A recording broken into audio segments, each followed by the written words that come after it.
There are some amazing people around that we can learn from today. People who have already braved the storms and come out on top. People who are still alive today. People who started with nothing and ended up with something great. Famous people, not so famous people. Maybe even people you know, but don't know their stories. People who had an early vision and ambition. People who turned their focused dreams into the reality of success. Life is dull only to dull people. This is true, but it also could have read, life is interesting only to interesting people. Or life is successful only to successful people. And what I'm trying to say is that you must first become, mentally, from an attitude standpoint, that which you wish to achieve. A famous restaurateur was being interviewed by a reporter who asked, "When did you become successful?" He replied, "I was successful when I was sleeping on park benches, because I knew what I wanted to do and that I would do it." In short, his attitude had been one of success, of expecting success, long before the material, the tangible rewards of success had been earned. But for now, remember that a person must act, look, and because of these things, feel successful before the success he seeks can come. We must learn from personal experience. Pretty simple. Learn from what happens to you. Take a look back over the last few months. Did you make some mistakes? How could you correct those for the future? Take a look back over the last year. Have you done it right or done it wrong? Let's correct it for the next year. Don't drown in a sea of your own negativity when you can float on the ocean of life. You are meant to be a wonderful, loving expression of life. Life is waiting for you to open up to it, to feel worthy of the good it holds for you. The wisdom and intelligence of the universe is yours to use. Life is here to support you. Trust the power within you to be there for you. The moment you start feeling abundant and worthy, you are generating wealth. The moment you're empowered and feel it, you're beginning to step towards your success. The moment you start feeling whole, your healing begins. And when you love yourself and you love all of life, you'll create an equal. And now you're causing an effect. And I think that's the difference between living as a victim in your world, saying, I am this way because of this person or that thing or this experience. They made me think and feel this way.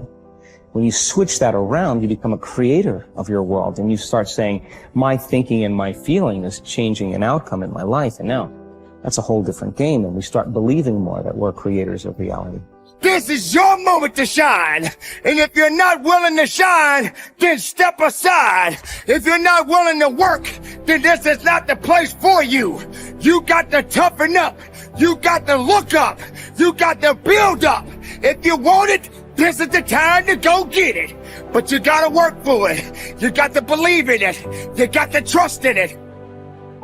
If you put yourself in a new situation, then new genes code for new proteins and build new neural structures and new nervous system structures. Same thing happens to some degree when you work out, right? Because your muscles are responding to the load, but your nervous system does that too. So you imagine that there's a lot of potential you locked in your genetic code.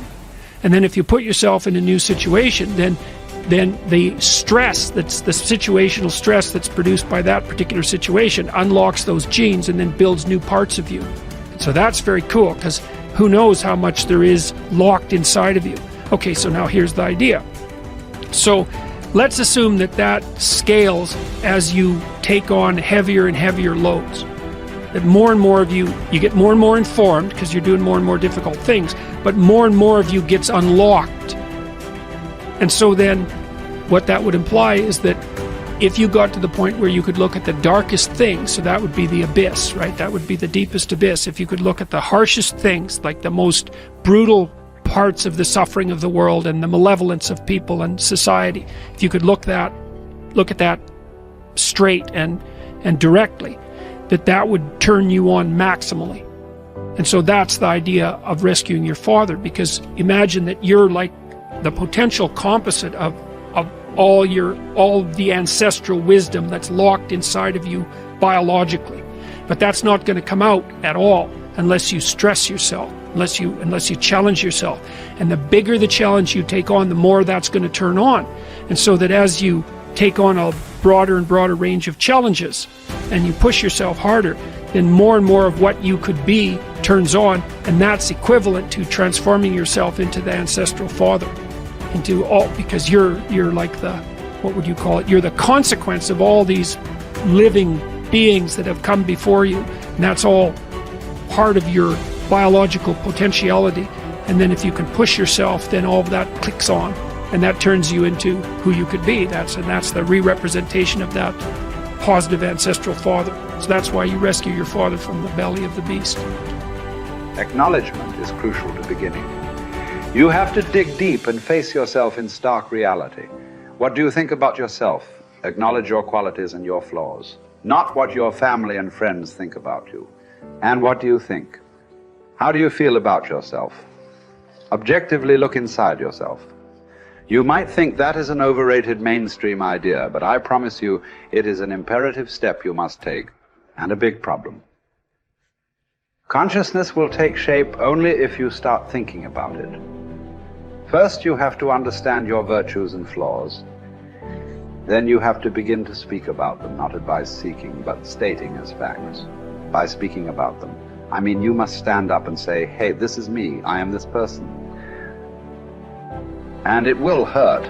Let's say you were blindfolded for 10 or 15 years. If after many years you choose to remove the blinders, when you open your eyes even the slightest bit, it will hurt as hell. So first you have to acknowledge that opening your eyes will be painful. Most of those who get this far will quit and fail because they fear pain and they fear failure. A lot of what-ifs will appear in front of them, and a lot of possibilities that might lead to failure. So they decide to do nothing, and they stick their heads back in the sand. Will you also do that? I know you won't. You are better than those who choose to be blind. You will keep going. What comes next in the process of recognizing a life that lacks confidence? After the pain, or shall I say during, you will start to recall one by one all the chances you missed, all the possibilities you didn't take, and all the time you wasted. It is important to take these lessons and promise yourself it won't happen again.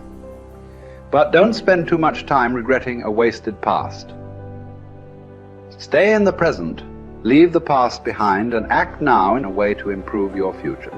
Prepare yourself for some further disappointments.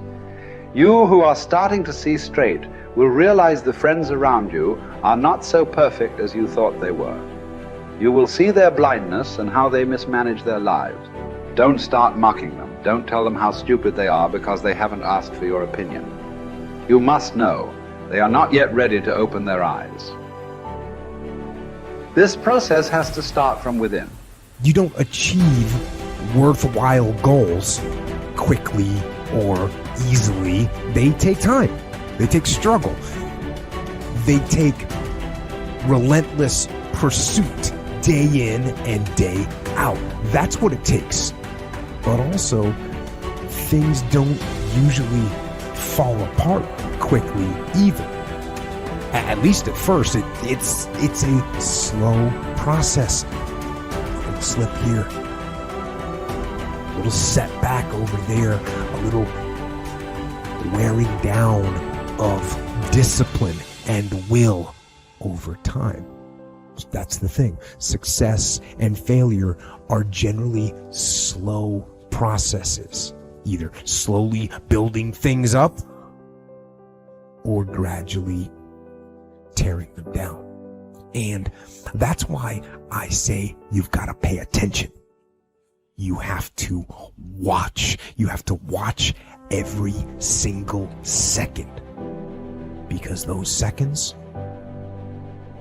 they turn into minutes, and minutes turn into hours, and hours turn into days, and days turn into years. And so that second that just went by, that counted. And so did that second. And so did that one. And in those precious seconds, you were either building or you were decaying. You were either gaining ground or you were losing ground in that second and in every second. Every second counts. So make every second